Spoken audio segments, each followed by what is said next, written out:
Hi friends, hi ఎలా friends, ఉన్నారు ఎలా అందరూ? ఉన్నారు? అందరు బాగుండాలని చుక్క కూర కోరుకుంటున్నా. చూసారా ఎంత సో ఇక ఫ్రెష్గా చుక్క ఉంది కూర కదా. చూసారు కదా, చుక్క ఇది కూరని పప్పు చేద్దాము అని హెల్త్కి చేస్తే మా చాలా వాళ్ళు మంచిది. సో పప్పు ఇవాళ వద్దు, నేను చుక్క కూర పప్పు పప్పు చారు చేద్దాము పెట్టి అనుకుంటే చుక్క కూర కర్రీ మా కావాలి వాళ్ళు బాగుంటుంది చుక్క కూర అన్నారు. పప్పు వద్దు, సో అందుకని చుక్క కూర కర్రీ పప్పు చేసి చారు పప్పు విడిగా చారు పెట్టేశాను. పెట్టమన్నారు. చూడండి, సో ఈ నేను ఈ ఇవాళ టిప్ చుక్క మీకు కూర నా కర్రీ షార్ట్ గన్ అండ్ పప్పు చూస్తుంటే చారు తెలుసుంటుంది చేస్తున్నా. మీకు.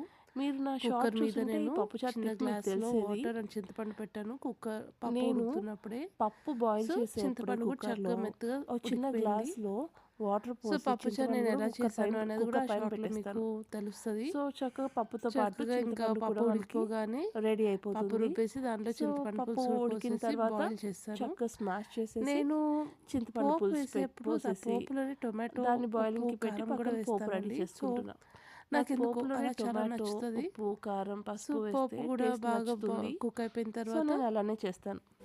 పప్పులో వేసేసి ఆ పోపు అయిపోయిన చక్కగా తర్వాత పోపు కూడా ఒక చిన్న వేసేసి బాయిల్ తీసుకొచ్చి ఒక ఆఫ్ చిన్న బాయిల్ చేసేస్తే తీసుకొచ్చి కొంచెం పప్పు రెడీ. కొత్తిమీర వేసేస్తే పప్పు ఇన్ పప్పు ద చారు సెన్స్ రెడీ. పప్పు చారు.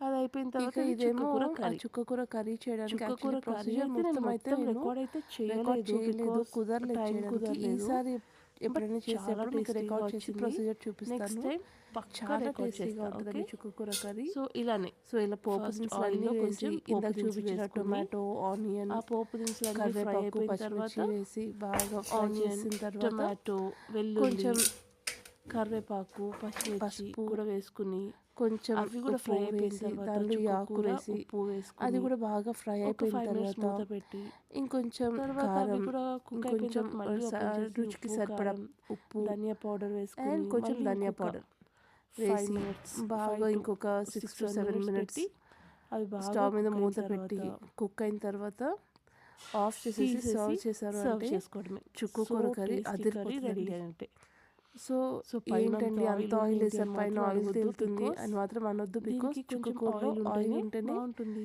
చాలా టేస్టీగా ఉంటుంది. సో ఇవాళ నేను ఓకే, చేసిన పప్పు చారు ఒకసారి and మీరు కూడా ట్రై చుక్కకూర చేయండి. కర్రీ ఎలా సో ఇవాళ అనిపించింది నేను చేసిన చెప్పండి. రెసిపీస్ ఇవాళ నేను పప్పు చేసిన చారు with చుక్కకూర కర్రీ అండ్ పప్పు చారు ఎలా ఉందో సో కూడా టేస్టీ. కామెంట్ చేసి థ్యాంక్ చెప్పండి. You for watching.